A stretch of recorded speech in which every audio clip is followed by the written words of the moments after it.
this is a guy who, from the time he got into the league until 2020, was in the NBA Finals 10 times. And in the last 6 years, since 2020, he's been in the NBA Finals 0 times. That is a huge swing. 10 times in 17 years, and then 0 times in the last 5 or 6 years. That is a big difference. And to know that for the bulk of your career, the NBA Finals were almost the LeBron James Invitational, and then you were just out of it. LeBron James has made a decision that critics are calling the ultimate admission. He needs a stacked team, he needs the Eastern Conference, and he needs the perfect situation if he wants to chase another championship. And Rachel Nichols just exposed the biggest question surrounding that entire decision. She didn't completely attack LeBron, but she raised something that should have every basketball fan paying attention. Why Philadelphia? Why now? And why does LeBron suddenly seem so desperate to play for something again, after spending years insisting that his happiness and family were more important than basketball? Well, I was as surprised as I think everyone else was. I thought Philadelphia was kind of in last place of the options that he was looking at. And I think either it's going to work spectacularly or it's going to be a failure. I'm not sure there's a ton of room in the middle, but we'll find out. I applaud him knowing what he wanted and going after it. I don't know how much buy-in he has from everybody else on that roster. Rachel Nichols pointed out the most fascinating statistic of this entire discussion. From the beginning of LeBron's career through 2020, he reached the NBA Finals 10 times.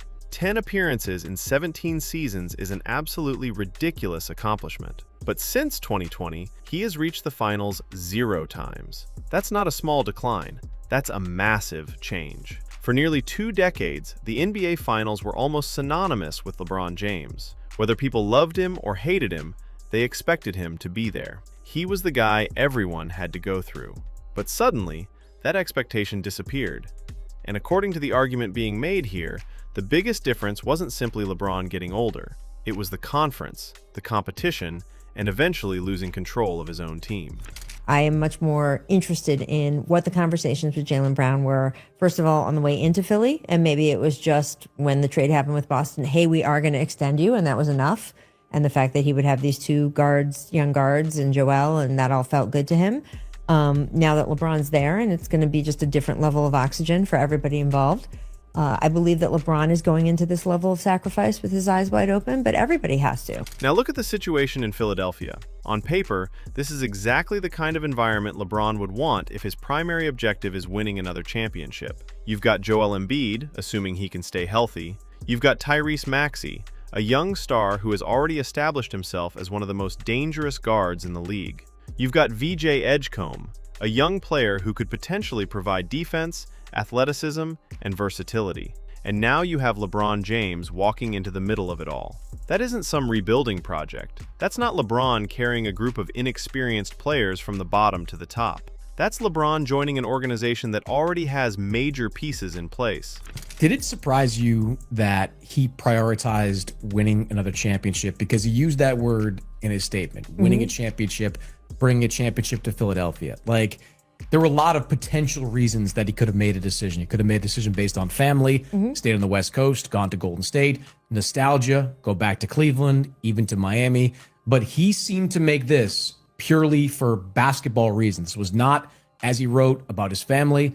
It was not about money, 2-year, $8 million deal. I do love there's a 15% trade kicker in there. Yeah, you know. Like, just to make sure, in case you decide to trade me, I will get I'm a going to little get money. 600 grand I will out get of a little that. money because, you know, that's 600 grand. I'm a billionaire, but that 600 grand will really mean something. And that's where the ring-chasing accusation becomes impossible to ignore. Critics are going to say LeBron isn't simply looking for another opportunity. He's looking for the most favorable opportunity. There's a difference. At this stage of his career, nobody should expect LeBron to carry a team the way he did during his prime. He's 41 years old, and asking him to dominate an entire season like the version of himself who was winning MVP awards would be completely unrealistic. But if you're going to call yourself the greatest player ever, the standard surrounding your career is going to remain different. And when you voluntarily join a team with multiple high-level players because you believe it gives you the best chance to win, people are going to call that ring chasing. And in Philly, at least, if it works, again, if it works, they have the chance to be a huge powerhouse. If he had gone to the Warriors, that would have been very clearly about like, hey man, it is fun to be an NBA player. It is fun to be LeBron James. I'm going to hang out play golf every day with Steph Curry because I now love golf. I'm going to drink with Draymond because we live near Napa now, and I'm going to be 45-minute flight from my family, and this is the way to do it. I've earned this. And I would have understand that too, and it would have been fun playing for Steve Kerr, who he loved playing for at the Olympics. That I would have gotten. This I get. The actual Cleveland and Miami, I would have certainly understood the storyline, but I don't think it would have led him to as much happiness. Rachel Nichols also brought up something that could become the biggest storyline of this entire experiment: Jaylen Brown's buy-in. And this is where things get extremely interesting. Nichols questioned whether Brown is fully comfortable with LeBron coming into Philadelphia and potentially changing the hierarchy of the team. That's not a ridiculous question.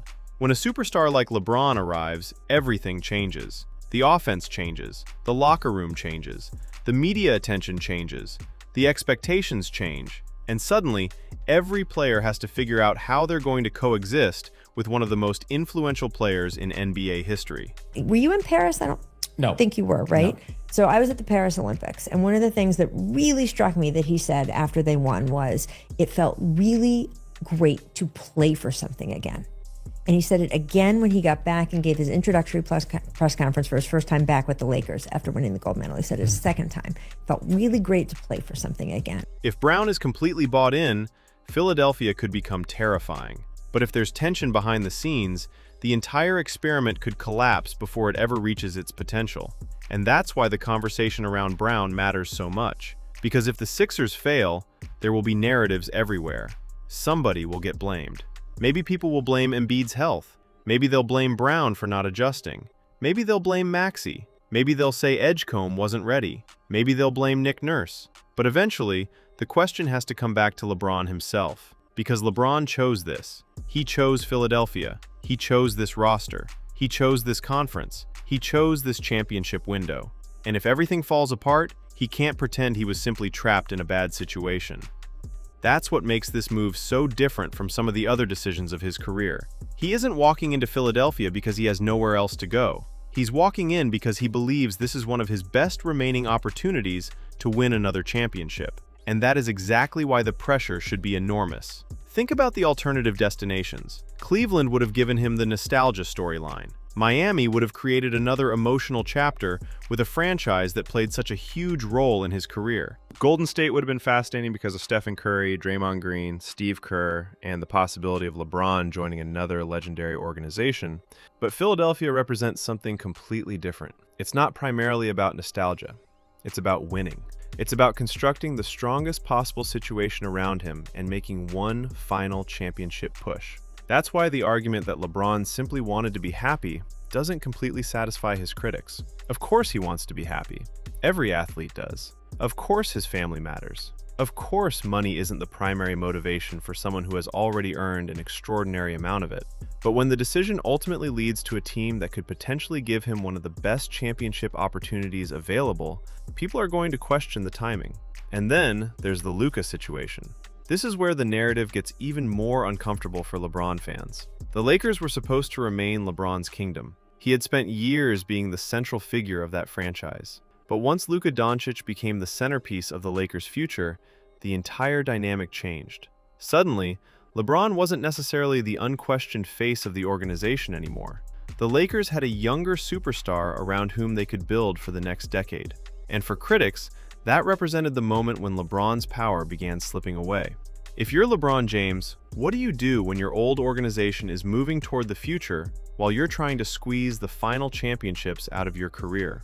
You find another situation where you can still have influence. And Philadelphia provides exactly that possibility. Tyrese Maxey is connected to clutch sports. The Sixers have major stars. Nick Nurse is there. The Eastern Conference is there. And the roster has the potential to become a championship-level machine if everything goes right. That doesn't automatically mean LeBron is manipulating the entire organization, but you can't ignore the structure of the situation. And here's the biggest issue. LeBron can't have it both ways. He can't spend years receiving credit for being the greatest player ever and then expect everyone to lower the standards whenever the championship results don't match the expectations. If he wants to be treated like the GOAT, then winning still matters.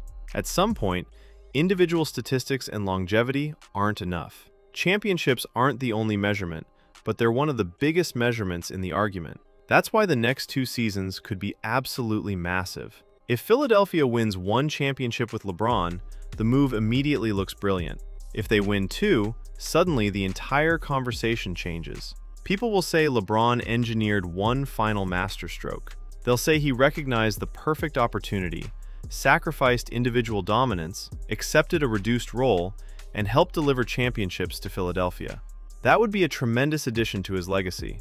But what happens if they win nothing? That's where things get ugly. Imagine Philadelphia having Embiid, Maxey, Brown, Edgecombe, and LeBron, with the expectation that this group can compete for multiple championships, only to fall short in the playoffs. The criticism would be relentless. Every injury would be examined. Every bad playoff game would become a headline. Every locker room rumor would explode. And LeBron's critics would say the same thing over and over again. You picked this team because it was supposed to make winning easier, and you still couldn't finish the job. That would make the move look less like a final championship masterstroke and more like desperation. And that's why LeBron's role will be fascinating. He cannot try to be 27-year-old LeBron. He shouldn't be trying to dominate every possession.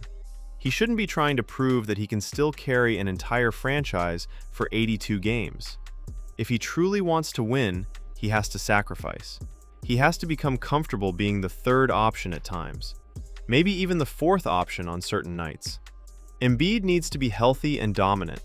Maxey needs to continue developing into a superstar. Brown needs to remain aggressive and comfortable. Edgecombe needs to defend, hit open shots, make smart decisions, and do the dirty work. LeBron's job should be to connect everything. But there's another problem.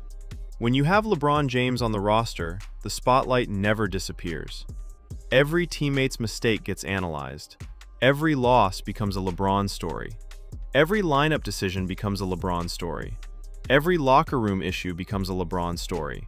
And every time the team loses, somebody will ask whether LeBron should have done more. That's the burden of being LeBron James. And that's why the Sixers have to understand what they're signing up for. This isn't simply adding another veteran. This is adding one of the most influential athletes in modern sports. The expectations instantly become championship or disappointment. There is no comfortable middle ground. Rachel Nichols basically acknowledged that herself when she said Philadelphia could either work spectacularly or become a failure. That might be the most accurate description of this entire experiment, because there really isn't much room in the middle. If Philadelphia dominates, LeBron gets another massive boost to his legacy. If they collapse, the ring-chasing criticism becomes louder than ever. And let's talk about the Eastern Conference for a moment. One of the biggest criticisms of LeBron's career has always been that his path to the finals was easier during those years in Cleveland and Miami than it would have been in the Western Conference. That's obviously a debate with plenty of context, but the numbers are undeniable. LeBron made the finals at an extraordinary rate while playing in the East, and that streak disappeared after he moved west. Critics will look at that and say the experiment has now been proven. When LeBron had control of the East, he looked unstoppable. When he had to navigate the West, the path became significantly harder.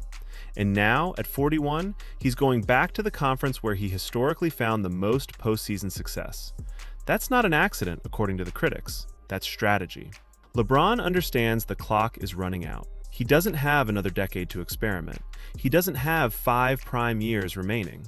Every playoff run could be one of his last realistic chances to add another championship. So why wouldn't he choose the conference where he believes the road is more manageable? That's exactly what makes this move so fascinating. This isn't necessarily about whether LeBron is still good. He obviously remains capable of contributing at an extremely high level. The question is whether he can win at the highest level without controlling everything. Can he accept being surrounded by younger stars? Can he accept that Embiid might be the offensive centerpiece? Can he accept Maxey having the ball in his hands? Can he accept Brown demanding shots? Can he accept a role that doesn't revolve around LeBron James every single possession? Because if the answer is yes, Philadelphia could be dangerous. But if the answer is no, this could turn into chaos. And that's why the Jaylen Brown situation matters. That's why Embiid's health matters. That's why Maxey's development matters. That's why Edgecombe's role matters. But above all, LeBron's willingness to sacrifice matters. The ultimate irony is that the player who spent his entire career controlling the basketball controlling the narrative, and controlling the direction of franchises may now have to sacrifice control to win another championship. And if he does that successfully, give him credit. But if he doesn't, the criticism is going to be brutal. Because LeBron didn't accidentally end up in Philadelphia. He chose this path. He chose the roster. He chose the Eastern Conference. He chose another championship chase. And if the Sixers don't deliver, nobody should be surprised when the conversation shifts from LeBron is still chasing greatness to LeBron was ring chasing. At the end of the day, this is the gamble LeBron James has made with his legacy. He has spent his entire career telling the world that winning is what matters. Now he's put himself in a position where winning has to happen. Not eventually, not someday, now. If he wins one championship, the move looks smart. If he wins two, it becomes legendary. But if he walks into a loaded Philadelphia roster, gets another favorable opportunity in the East, and still can't bring home a championship, then the questions won't stop.